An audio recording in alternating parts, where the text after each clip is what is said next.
He jolted awake from his dream only to find that he, who had just been on the battlefield a second ago, was now sitting on a moving train. Across from him sat a strange woman, chatting with him warmly. Kurt was confused. You look pale. Everything okay? Sean? Sean?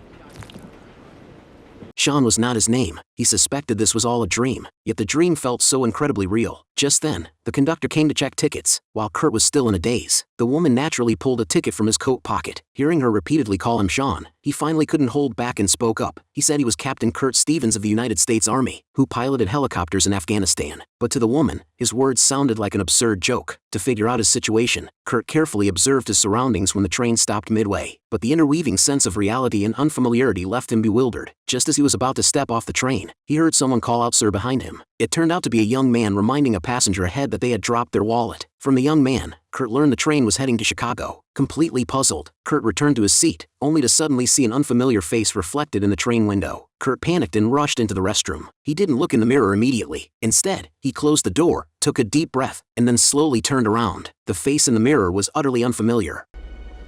Oh. No.